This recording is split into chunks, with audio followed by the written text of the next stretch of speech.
Are you tired of self-doubt holding you back? Have you ever wished you could have the confidence to face your fears, go after your wildest dreams, and the tools necessary to live your best life? Hey there, amazing listeners. I'm your host and author of How to Grasp Confidence and Own Your Power. And I've made it my mission to help you break free from self-doubt and embrace confidence. Subscribe now and join us as we unlock the secrets to unshakable self-assurance. Let's dive in.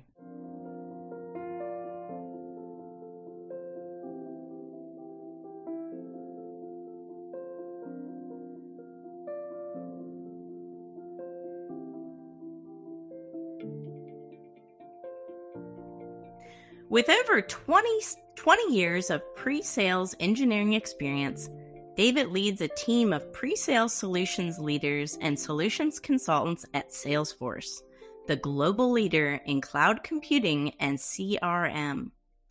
At Salesforce, David is a senior director. He is also the founder and host of Coachable Coaching Podcast. Together, we will discuss selling with confidence. David, welcome to the show. Welcome to the show. Yes, thank you. I'm usually on the other side saying welcome to the show. And so it's great to be on this side of the table. Thanks, Tara. Absolutely, yes. Well, I didn't tell you this before the show today, but this is an interesting fact for anybody that's listening. I was David's 21st guest on his podcast, and he's my 21st guest on mine. And you know what? Not planned on either side, and I didn't realize it until today. How ironic is that? Yeah, I think the stars were aligned. This was meant to be. It was. Didn't you tell me that we are a 1%er because of that? Yeah, it's something crazy like that, because I think 90% or so of podcasts don't make it past episode 10 or something like that. So yeah, it's an incredibly high figure. It's one of those low to entry point things to get into, but it's a lot of work and upkeep and maintenance. Yeah. So a lot of people get discouraged and stop making podcasts, but not us. We're part of the top crowd, aren't we? Yeah. Well, I think it's because there's low barrier to entry. It really tests your why behind this. So why are you doing this? What are you doing this for? There's got to be something fulfilling. It's easy to just look at Tim Ferriss out there and say, well, I'm going to be the next Tim Ferriss. Tim Ferriss is there because he's been doing this for almost 15 years. And he's been going and going. Every week he has something to release. So you got to have your why. Why are you doing this? Yes. And our why is we want to create a lot of impact, right? And just keep getting that message out there, that positive message. But I love your show. I really have enjoyed getting to know you. And, the guests on your show as well are all incredible. But, you have this background career. You're a senior director at Salesforce. And I just thought, who better to have on this show than David, who can talk about selling with confidence? Because David, it's not always easy to maintain our confidence as human beings, right? What if we're in sales? You have to be confident, or else people don't trust your messaging. People don't trust you. Yeah. It's really very important for the success of all of our careers, whether we're in sales or not, but especially if we're in sales. So I wanted to kind of pick your brain about that a little bit today, because if you're in business, you're in sales, whether we like it or not, aren't we? Yep. You are always selling something, and it doesn't have to be sleazy. Like right before we press record, it doesn't have to be. Sales has this terrible connotation of like, and I give this example of The Wolf of Wall Street, where the guy says, "Hey, sell me this pen," and that's not sales. And by the way, I don't copy the people and Wolf of Wall Street. That is just terrible human beings, in my opinion. So all the hedge fund people are going to log off your podcast right now. I was like, well, I'm not going to listen to this guy. I know. That's so funny. But it's true, right? Nobody wants to be sold to, right? It just sounds, when you say it, it sounds sleazy, but Yeah, it doesn't have to be, right? it shouldn't be. No. I mean, selling just to give context, like what kind of selling I do. Like everyone sells something. Selling a service, like what you sell here, you're selling yourself and what you can offer the other person. But selling, it is about what you can offer. So there's something in it for you, but you got to be able to connect with the other individual so that you are hitting on what's in it for them. And that is the majority of the conversation. If you want to call it a conversation, not a sale, that is the conversation. What's in it for the other person? What makes it important for them? And that's what you got to do when you're selling, is what makes it important. And there's a lot of things in preparation, research, and practice that comes into that. And we could talk about that today. Oh, I love that. But yeah, what's in it for me? That other person is ultimately thinking that, right? So we have to be really clear about the benefit we are providing someone. And I like to think that I've never sold a thing to anybody. I really haven't. I've served and I've solved. Mm-hmm. And part of that is just me being confident in my approach and really knowing the benefits for that other person, and making sure too that that person that I'm talking to really has a need for this, that I'm not just selling for the sake of selling. I think that's a big thing too. Yeah. Yeah. When we can truly solve and come from a place of service and not selling. Yeah.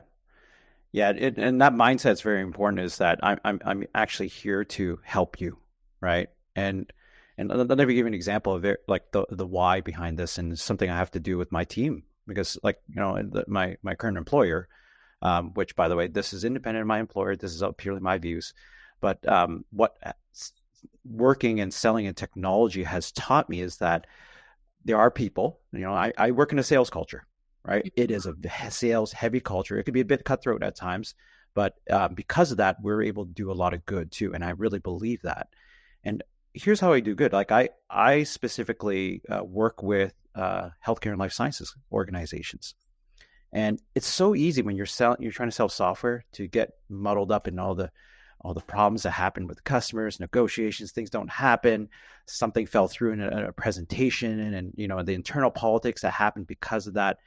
But recently, one of my coworkers, his son had a heart attack during a basketball game. Wow. And he called me and was like, my son, like, David, my son, this happened. I go, dude, go fly down there, get your son. And recently, and so eventually he had cardiac arrest. He got implanted with a device for which we sell to that customer. We work with that customer very often.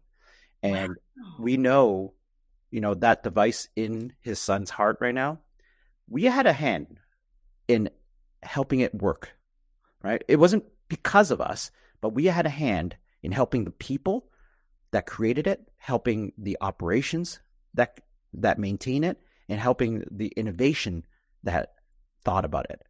We know that's what's important. And so if you recenter back on that why, like, why are we selling this?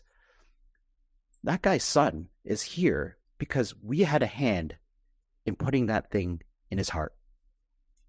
Remember that. Wow, that is Yeah. such a powerful story, and how it came really full circle. It came full circle. I mean, one more story I can tell. When I was, in my world, like, pre-sales is, just for those who don't know and interested in this field, technical pre-sales. So in the technology world, software is very difficult, right? It could be very complicated. So my team works alongside pure salespeople, but we are the translators. We help companies understand, all this technical jargon, all this technical stuff. We simplify it. We're able to simplify it down to its essence. And in addition, what my team is really good at is understanding all the pains, all the problems, understanding your customer and what's in it for them. So it's not just pitching features, it's why it matters to that person, right? But when I was doing technical sales, like, this is maybe about 10 years ago, I worked with a pediatric home care company. And They were working with software that was literally Windows 95 looking. Okay. It was horrendous. This company sees, they treat families with, kids that have some serious issues, right? And when you find out what they do, you're like, wow, great thing you're doing. The software they use, I was looking at it and I was saying, hey, see that field there? What's stopping you from putting 33 milligrams versus 3 milligrams versus zero point 0.3 milligrams of any drug in that drug field? And the person I talked to, they just stopped. Wow. And they go, nothing. What's the cost of making a mistake?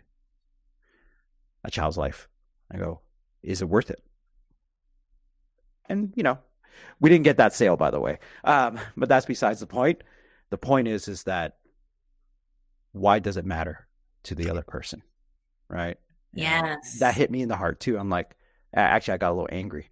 Right? It's like you continue with that piece of whatever you're using, and children's lives are at stake because you could put a 33 milligrams or 0.3 milligrams. It didn't matter. Well, that's what's called being dollar wise and penny foolish, right? Yes. You're looking at that immediate cost and you're not understanding the long-term ramifications or benefit to it.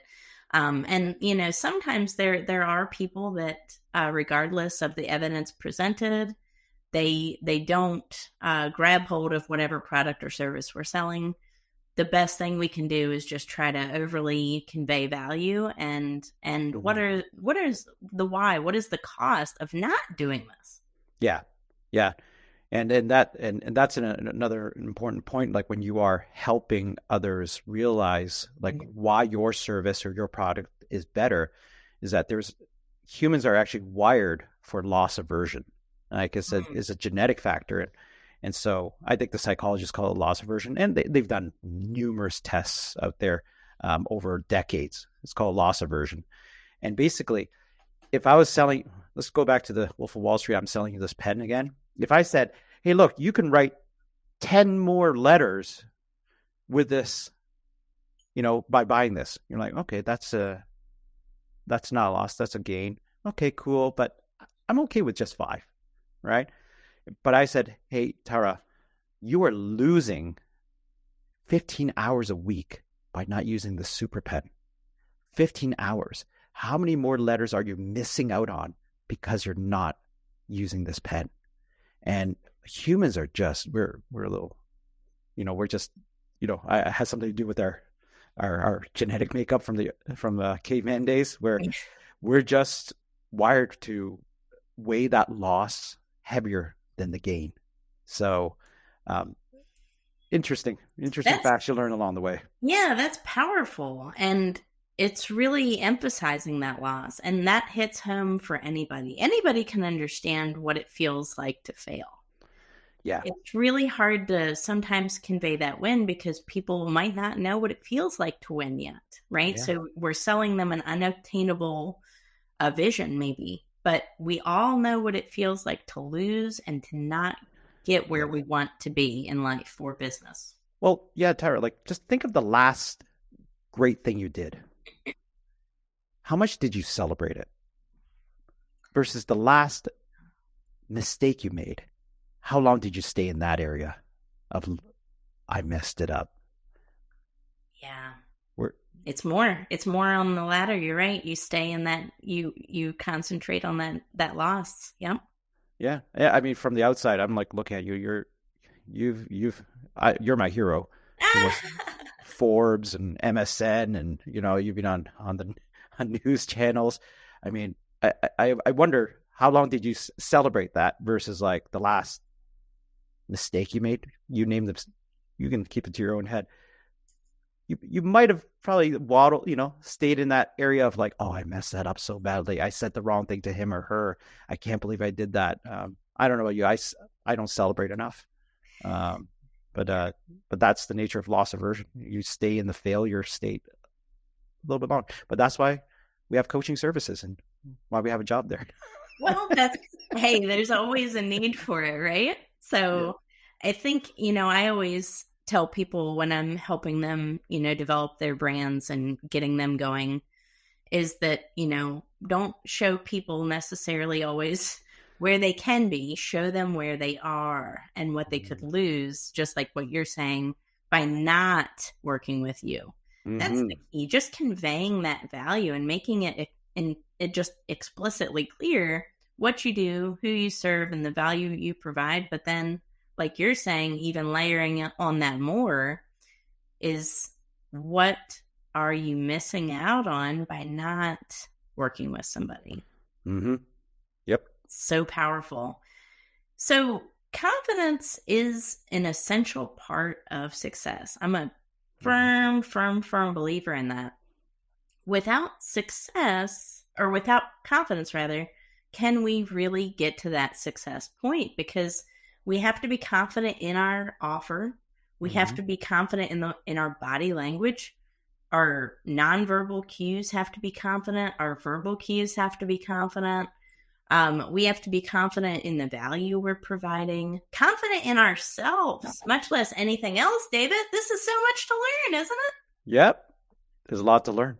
How do we do this? Because this is such Mm-hmm. a delicate balance and dance, all this, and that's one of the things I learned with this journey of my TED Talk is people listen to about 7% or so of the actual words you say, but it's really the nonverbal stuff. Yeah. Yes.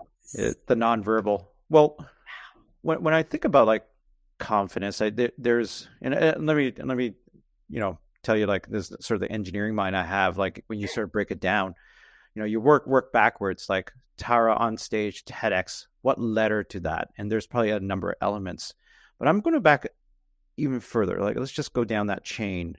Fundamentally, if the preparation and research, right? If you want to sell a product, right?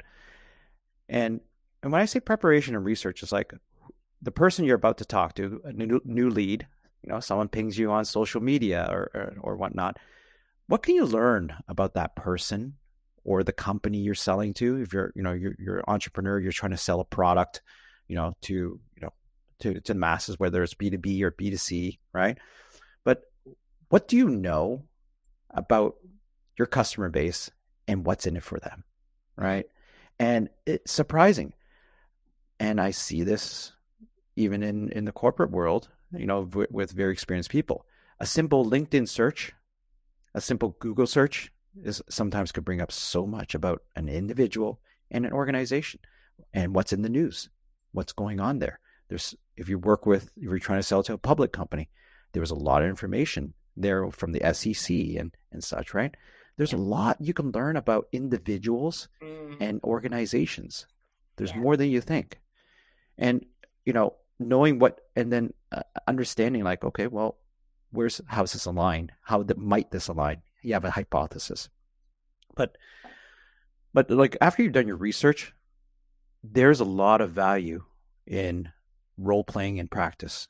And so Tara, like I've seen some of your posts on LinkedIn, your TEDx talk. How many rounds of practice have you done so far?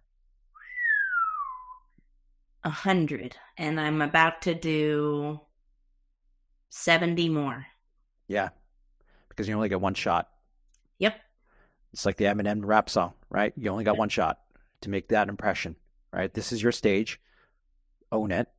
And, like when you go back to the 2007 launch of the iPhone, the first time it was launched, people think Steve Jobs, because he was so casual, walks up there in his, turtleneck.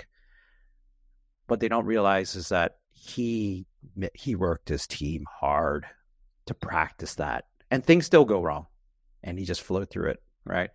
But to launch that product, he went through so many rounds of practice, and that's the thing. And when you're trying to sell, one of the biggest things that you can do yourself a favor on is role play, right? Like if I'm trying to sell, say, a coaching service to you, Tara, and some of the best, one of the best role players is probably like my family members, because they will let me have it, right? They will not hold back, and good friends, right? And they will come up with objections, why I don't need it, or why this product over there is better.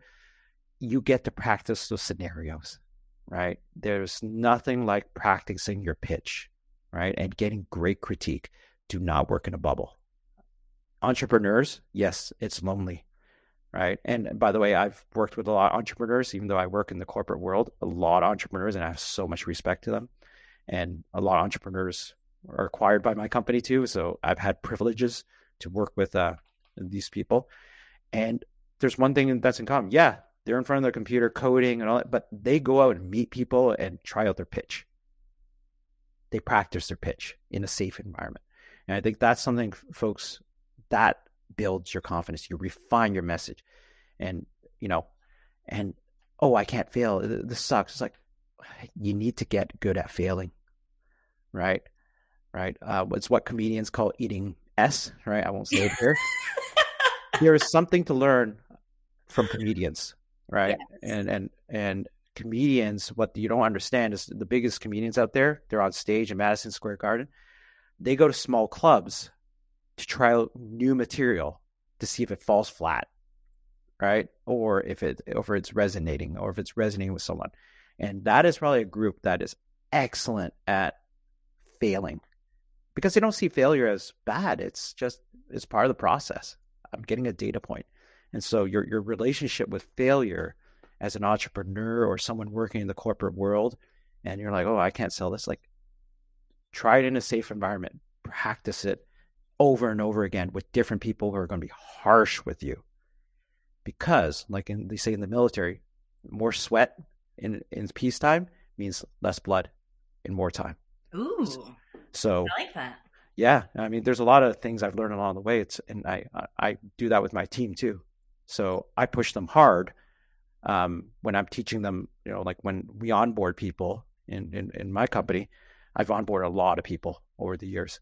When I became a manager, I was like, I'm going to make the training, the onboarding, harder than actual customer interaction, so that they can be up and running with the most complex tech stack we have. Like, it's complex what we have.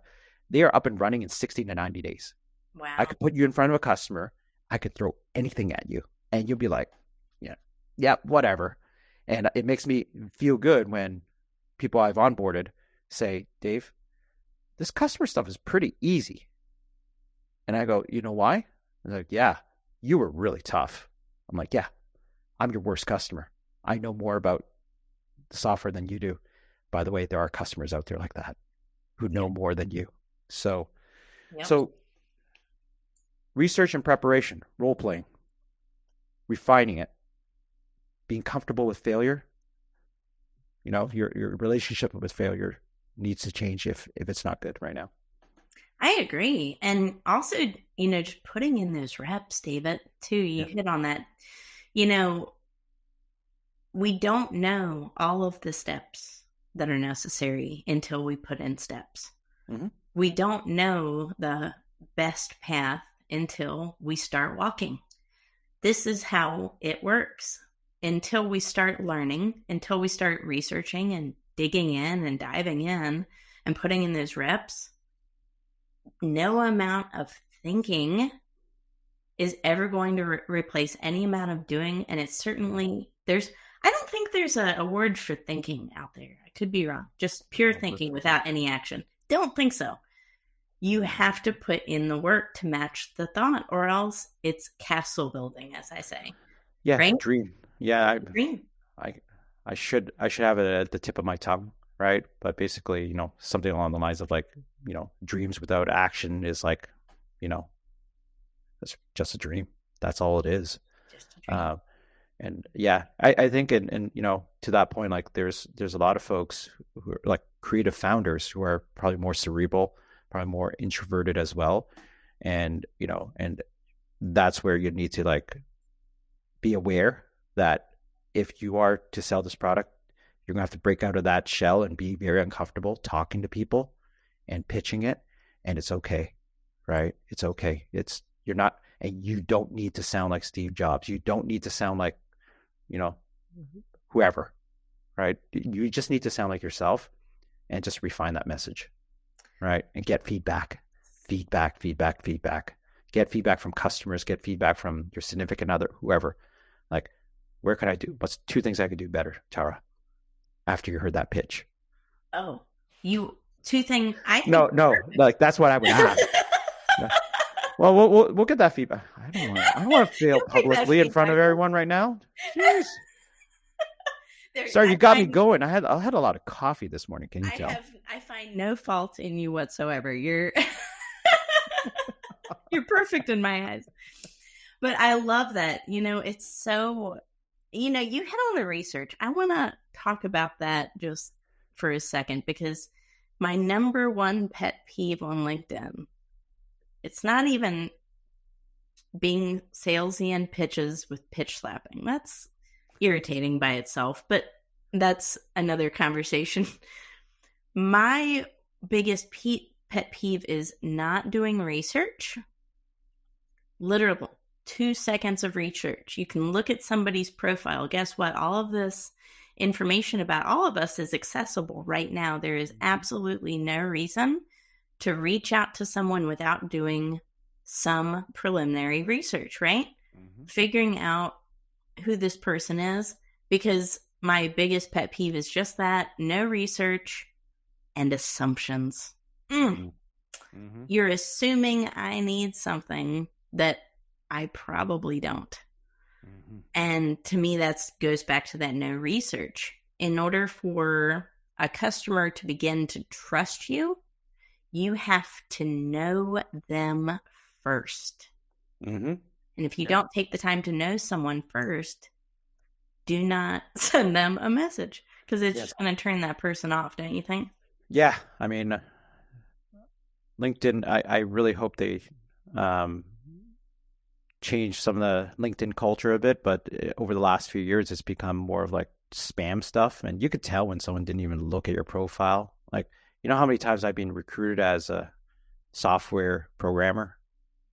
I haven't programmed for 20 years, Yeah. And nowhere on my profile does it say programmer. Yep. Software engineer, nowhere. But they look at my field and they see, whatever they see. I don't know what they see. Tech. Yeah, just tech. It doesn't even. Well, everybody programs in tech. Yeah. Okay. I guess there's. Yeah, but it is a pet peeve of mine as well. And look, if someone doesn't make the time to we're in the most accessible. Data is so accessible nowadays. It's amazing. Folks who don't use it, right? I mean, I might as well just give you back access to Alta Vista, I'll just throw that at you. You'll see how hard it was to look for stuff. Maybe even Yahoo, okay? Yeah. Like Google revolutionized that. And now with ChatGPT and all that, it's going to be even easier to get, and eventually, legitimate information. Yeah. About things, people and things. It's crazy though. There's no excuse. There's no excuse. I did something funny actually a couple months ago when my book launched. I changed my company name to my book's name, How to Grasp Confidence and Own Your Power. And the amount of automation was so funny. And people would reach out to me. You could tell it was an automated message, and they'd say, "Are you looking for new lead gen tips for how to grasp?" And I'm like, it's not even a company, it's a book. You see what I'm saying? But I did that on purpose to see kind of, that tells me not to connect with you. Yeah.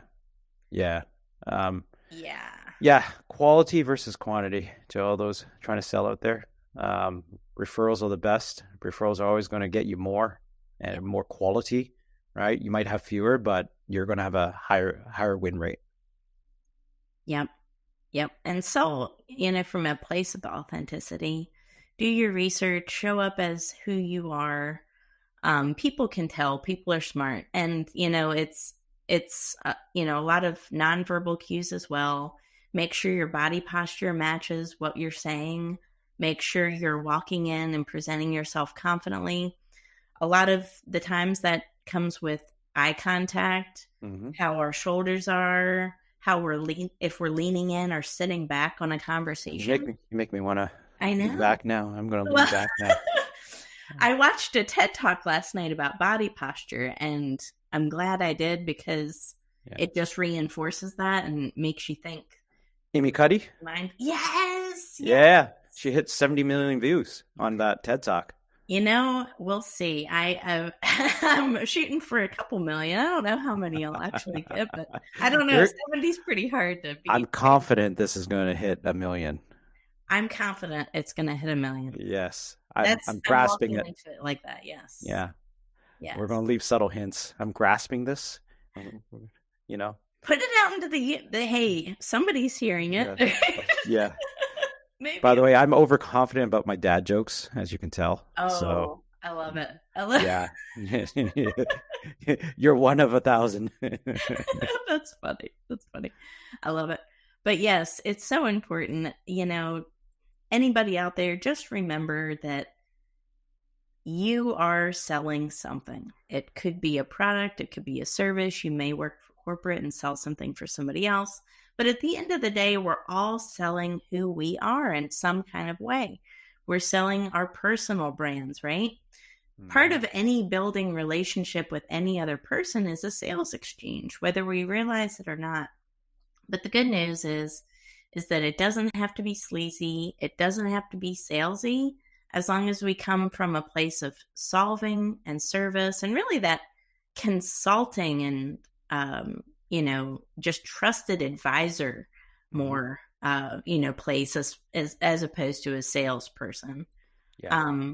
David, thank you so much for being on the show today. I really enjoyed our time together. Well, I appreciate it. Hopefully we hit on the topic that you want to hit on today. I feel like I went in many directions. I love it, but it is many directions. And, sales is not one dimensional. That's the thing about it. And I think there's so many ways we could have taken this show. But honestly, I think we hit on the best parts that really can help people move the needle forward. Would you have maybe one last piece of advice or one big takeaway that you would like people to remember from the show and just selling with confidence in general? Yeah. We talked about a lot of things today, right? Body posture, talking with, conviction, eye contact. We talked about preparation, research. Don't try and knock it all out all in one night. It's an art. Yeah. It's an art. Solve one thing at a time, refine one thing at a time. And it's, get someone who's a coach to you, right? Whether it's another entrepreneur, it's a friend, it's a sibling, it doesn't matter. Or, engage someone who's a professional coach who does this for a living. And I'm, find someone who can help you and don't work in a bubble, right? So entrepreneur, not work with others to refine your message and refine your pitch. I love that. It's perfect advice. Well, thank you so much again, my friend, for being on the show. And everybody, we will catch you on the next episode, which is episode 22, the last episode of the season before kicking off season 2 in February of 2024. We will catch you all on the next episode. Take care. And that's a wrap for this episode of Grasp Confidence. Thank you for joining me today and investing in yourself. Remember, building confidence is an ongoing journey, and each step you take brings you closer to the empowered, fearless version of yourself that you were born to be. Don't forget to visit my website, follow me on social media, and purchase my book, which is available on Amazon. Thank you for listening. We will see you on the next episode. Stay confident.